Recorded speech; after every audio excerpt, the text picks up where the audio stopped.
കുറേ കാലത്തിന് ശേഷം ഒരു പടം തിയേറ്ററിൽ പോയിട്ട് കണ്ടതാണ്. പാട്രിയോട്ട്. നല്ല പടം, വളരെ നല്ല പടം. പക്ഷേ ചെറിയൊരു പ്രോബ്ലം ഉണ്ട്. പ്രോബ്ലം എന്താണെന്ന് വെച്ച് കഴിഞ്ഞാൽ, നമ്മൾ ഒരു ഹോട്ടലിൽ കയറുന്നു. നമുക്ക് വേണ്ടതില്ലെങ്കിൽ അവിടെ ഹോട്ടലിൽ എഴുതിയിരിക്കുന്ന ഇന്നത്തെ സ്പെഷ്യൽ മട്ടൻ ബിരിയാണി. ഓക്കെ, ഇപ്പോൾ നമ്മളെന്താ കഴിക്കാൻ പോകുന്നത്? Special mutton biryani. അപ്പോൾ മട്ടൻ ബിരിയാണി എന്ന് പറഞ്ഞിട്ട് നമുക്ക് കൊണ്ടുവച്ചിരിക്കുന്നത് കുറച്ച് റൈസും ഒരു മട്ടൻ ഒരു ഭാഗത്തും എല്ലാം കൂടി മിക്സാക്കിയിട്ട് ബിരിയാണി എന്ന് പറഞ്ഞ സാധനം ആവണ്ടേ. അതാണ് പാട്രിയോട്ട്. പറയാമെന്ന് വെച്ച് കഴിഞ്ഞാൽ മമ്മൂട്ടിയുണ്ട്, മോഹൻലാലുണ്ട്, കുഞ്ചാക്കോ ബോബനുണ്ട്, ഫഹദ് ഫാസിലുണ്ട്, നയൻതാരയുണ്ട്, എല്ലാവരുമുണ്ട്. ഭയങ്കരമായ പടം എന്ന് നമ്മൾ കരുതും.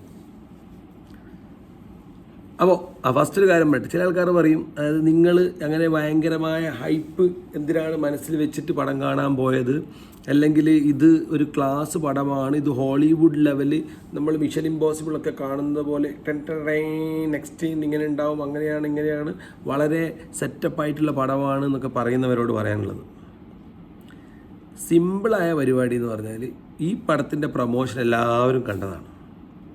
ഇതിൽ പോസ്റ്റർ മുതൽ അല്ലെങ്കിൽ ഇതിൻ്റെ ഫസ്റ്റ് മുതൽ പ്രൊമോഷൻ്റെ ഫസ്റ്റ് ഘട്ടം മുതൽ എല്ലാവരും മനസ്സിലാക്കിയിരിക്കുന്നത് മോഹൻലാലിനും മമ്മൂട്ടിക്കൊക്കെ തുല്യ പ്രാധാന്യമുള്ള പോലത്തെ രണ്ടുപേരും ഈക്വലായിട്ടൊക്കെ വരുന്ന ഒരു പടമാണെന്നാണ് നോർമൽ ബുദ്ധിയുള്ള എല്ലാവരും, ബുദ്ധിജീവികളുടെ കാര്യം പറയുന്നില്ല, നോർമലായിട്ട് എല്ലാവരും കരുതുന്നത്.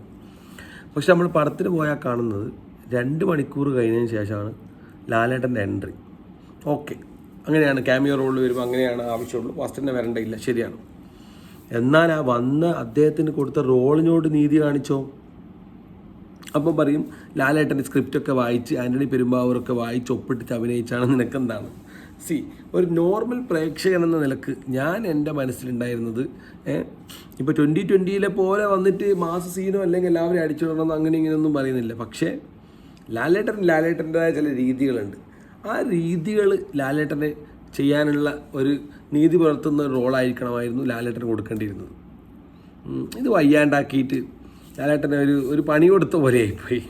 ആൻഡോവും ജോസഫും പിന്നെ നമ്മുടെ ഈ മഹേഷും ഇവരൊക്കെ കൂടിയിട്ട് ലാലേട്ടനെ വിളിച്ചു കൊണ്ടുവന്നിട്ട് നീതി കാണിച്ചില്ല എന്ന് തന്നെയാണ് ഞാൻ മനസ്സിലാക്കിയിട്ടുള്ളത്. നിങ്ങളുടെ അഭിപ്രായം വ്യത്യാസം ഉണ്ടാകും. പക്ഷേ പടം ആസ് എ ടോട്ടൽ നോക്കുകയാണെങ്കിൽ ഫസ്റ്റ് ഒരു ബിൽഡപ്പൊക്കെ ഉണ്ടാക്കി ഒരു കണ്ടൻറ്റൊക്കെ ഉള്ള പടമാണ്. അപ്പോൾ നമ്മൾ മൊബൈൽ തുറക്കുമ്പോൾ സ്ക്രീൻ തുറക്കുമ്പോൾ തന്നെ ആർക്കൊക്കെ അറിയുന്നു, ആർക്കൊക്കെ ഇൻഫർമേഷൻസ് പോകുന്നു എന്നൊക്കെ ടെക്നിക്കൽ രീതിയിൽ സംഭവമാണ്. പക്ഷേ ഇൻ്റർവെലോട് കൂടി തകർന്നു. എല്ലാം ഓരോന്നോരോന്നായി കെട്ടിപ്പൊക്കി വന്നതൊക്കെ പൊട്ടി തകർന്ന് തരിപ്പണമായി. പിന്നെ ഉള്ള ആൾക്കാരുടെ റോളുകൾ പറയുകയാണെങ്കിൽ ഇതിലെന്താ വിഷയമായിരിക്കുന്നതെന്ന് വെച്ചാൽ, സിനിമ എന്ന് പറയുമ്പോൾ 2 കാര്യങ്ങളാണ്. ഒന്ന് എൻ്റർടൈൻമെൻറ്റ്, രണ്ടാമത് ബിസിനസ്. ഈ 2 ഭാഗത്തും ഈ പടം പൊട്ടിയിട്ടുണ്ട്. കാരണം എൻ്റർടൈൻമെൻറ്റ് എന്ന് പറഞ്ഞു കഴിഞ്ഞാൽ മമ്മൂട്ടി, നമുക്കറിയാം മമ്മൂട്ടി ഫിസിക്കലി ഒരു ചെറിയ ആവശ്യമൊക്കെ കയ്യിൽ വന്നതുകൊണ്ട് തന്നെ ഫൈറ്റ് സീനുകളൊന്നും ബലിങ്ങനെ കൈകാര്യം ചെയ്യുന്നില്ല. അപ്പോൾ അതിന് വേണ്ടിയിട്ടാണ് മോഹൻലാലിൻ്റെ ഒരു ചാൻസ് ആ ഫൈറ്റ് സീനൊക്കെ ഗംഭീരമാക്കാൻ കൊടുത്തിരുന്നെങ്കിൽ കുറച്ചും കൂടി നന്നാവുമായിരുന്നു. മോഹൻലാലിന് ഒരു കാലിന് വയ്യാത്ത ഒരാൾ വന്നിട്ട് എന്ത് കാണിക്കാനാണ്? അപ്പോൾ അങ്ങനെ ഒരു മാസീവ് സീനുകളൊന്നും ഇല്ല. ചെറിയ 2-3 സീനുകളുണ്ട്. പക്ഷേ നമ്മൾ ഈ ഉദ്ദേശിക്കുന്ന പോലത്തെ ഈ പറഞ്ഞ പോലത്തെ ഹൈപ്പ് കൊടുത്ത രീതിയിലുള്ള പരിപാടികളൊന്നുമില്ല. മനസ്സിലായില്ലേ? ഇവർ ഫസ്റ്റ് മുതലേ ഒരു മൾട്ടി സ്റ്റാർ ഭയങ്കര പരിപാടിയാണ്. കുഞ്ചാക്കോ വേറെ, ഫഹദ് ഫാസിൽ വേറെ. കുഞ്ചാക്കോ ഈ പറഞ്ഞ പോലെ തന്നെ ഞാനെന്താ ചെയ്യേണ്ടത് എന്നുള്ള രീതിയിൽ നിൽക്കുന്ന ഒരു ക്യാരക്ടറാണ്.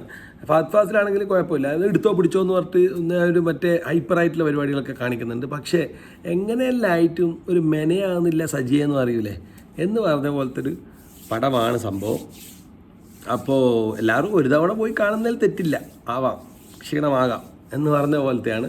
അല്ലാതെ നമ്മൾ ഈ പറഞ്ഞ പോലെ നോർമലി മലയാളികളുടെ മനസ്സിലുള്ള നമ്മുടെ ധാരണകൾക്ക് വെച്ചിട്ടുള്ളൊരു പടമൊന്നല്ല.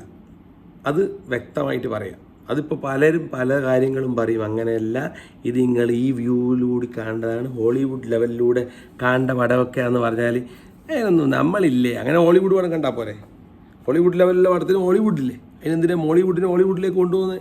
നമുക്ക് വേണ്ടത് ലാലേട്ടൻ്റെ പിന്നെ സ്ഥിരമായിട്ടുള്ള പരിപാടികളും ഇതൊക്കെയാണ്. മമ്മൂക്കായൊന്നും അതുപോലെ തന്നെയാണ്.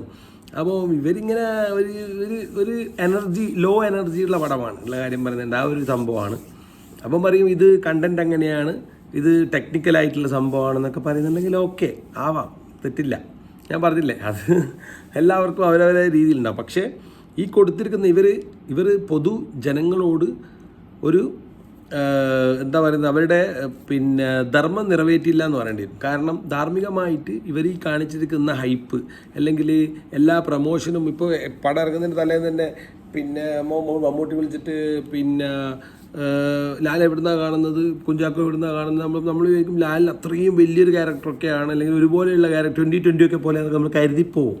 അപ്പോൾ അങ്ങനെയൊന്നല്ല, അതുപോലത്തെ പരിപാടിയൊന്നുമല്ല. ഇത് ഇവരുടേതായ രീതിയിലുള്ള ഒരു തണുത്തൊരു പടമാണ്.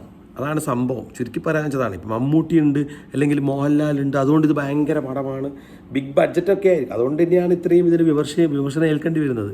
കാരണം മമ്മൂട്ടിയുണ്ട്, ഇപ്പോൾ ഉള്ളതിൽ അവൈലബിൾ ആയിട്ട് വെച്ചിട്ടുള്ള ഏറ്റവും മെഗാ സ്റ്റാർസാണുള്ളത്.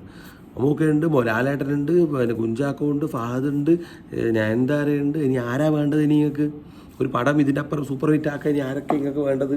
എല്ലാവരും ഉണ്ട്, എല്ലാ സംഭവവും ഉണ്ട്. ഭയങ്കരമായ സ്ക്രീൻ പ്രസൻസ് ആണ്, ഭയങ്കരമായ ഷോട്ടുകളാണ്, കാര്യങ്ങളൊക്കെയാണ്. പക്ഷേ സാധനമില്ല, കയ്യിൽ സാധനമില്ല. മനസ്സിലായില്ലേ? ടെക്നോളജി ഉണ്ട്, ടെക്നിക്കൽ പടമാണ്, അല്ലെങ്കിൽ ഭയങ്കരമായിട്ടുള്ള കണ്ടൻറ്റുള്ള പടമാണ്, കാര്യങ്ങളൊക്കെ ഉണ്ട്. പക്ഷേ സിനിമ എന്ന് പറഞ്ഞു കഴിഞ്ഞാൽ ആ എൻ്റർടൈൻമെൻറ്റും ആ ഒരു എനർജിയും ഇതിലില്ല. അതാണ് സത്യം പറയാന്ന് വെച്ചാൽ അതാണ്. ചുരുക്കി പറയാന്ന് വെച്ചാൽ അതാണ്. നമ്മൾ മട്ടൻ ബിരിയാണി കഴിക്കാൻ പോയിട്ട് നമുക്ക് വെറും ചോറും കുറച്ച് പരിപ്പ് കറിയും കിട്ടിയാലുള്ള ഒരവസ്ഥയാണ് ചുരുക്കി പറയാൻ വെച്ചാൽ ഈ പടം. അപ്പോൾ അങ്ങനെ വളരെ മോശം പടം എന്നല്ല പറയുന്നത്. പടം കാണാം, ഒരു തവണ കാണാം, തെറ്റില്ല, ആവാം, അത്രയേ ഉള്ളൂ. അല്ലാതെ നമുക്കൊരു wow it's A good movie അല്ലെങ്കിൽ ഭയങ്കര മൂവി എന്ന് പറയാൻ രീതിയിലുള്ള ഒരു വാവ് ഒന്നും സംഭവമൊന്നും ഇല്ല. പിന്നെ പ്രത്യേകിച്ച് പറയാനുള്ളത് ഇവർ കൊടുത്തിരിക്കുന്ന ഹൈപ്പ് ഉണ്ടല്ലോ, അത് ലാലേട്ടൻ തന്നെ ഫസ്റ്റ് പറഞ്ഞത് കറക്റ്റ്. എനിക്കൊരു പ്രതീക്ഷയില്ല മോനെ, എനിക്കൊരു പ്രതീക്ഷയില്ല, ഞാൻ ചെയ്തു, നിങ്ങൾ കണ്ടു. ലാലേട്ടൻ ആ രീതിയിലുള്ള വർക്കാണ് അവർ കൊടുത്തത്. ലാലേട്ടൻ ചെയ്യാനുള്ള ചെറിയൊരു വർക്ക് കൊടുത്തു, ലാലേട്ടൻ അത് ചെയ്തു. ഒരു പ്രതീക്ഷയില്ല, പ്രതീക്ഷ വേണ്ട. അതാണ് ഈ സംഭവം. ഈ പടത്തിൻ്റെ പൂർണ്ണമായ റിവ്യൂ അത് ലാലേട്ടൻ ഫസ്റ്റ് പറഞ്ഞ സംഭവം തന്നെയാണ്. വേറെ അധികമൊന്നും പറയാനൊന്നുമില്ല. കൊള്ളാം, തെറ്റില്ല, അത്രയേ ഉള്ളൂ. നമ്മളിപ്പോൾ ഈ പടത്തിന് ഈ സൂപ്പർ സ്റ്റാർസൊക്കെ ഉള്ളതുകൊണ്ട് ഭയങ്കരമായ പടം എന്ന് കുറേ ആൾ തിയേറ്ററിൽ നിന്ന് ഇറങ്ങി വന്നിട്ട് വരുന്നുണ്ട്. വാവ് അടിപൊളി കൊള്ളാം എന്നൊക്കെ പറയുന്നുണ്ട്. അത് പൈസ പോയതിൻ്റെ വിഷമം കൊണ്ട് പറഞ്ഞതായിരിക്കും എന്ന് എനിക്ക് തോന്നുന്നത്. അല്ലാതെ ഇനി എൻ്റെ പോയി നിങ്ങളും കൂടി പോട്ടെ എന്നുള്ള രീതിയിലായിരിക്കും. അപ്പോൾ എല്ലാവരും ഒരു തവണ കാണാം, അത്രേ ഉള്ളൂ. വലിയൊരു സംഭവം ഒന്നല്ല. Okay guys.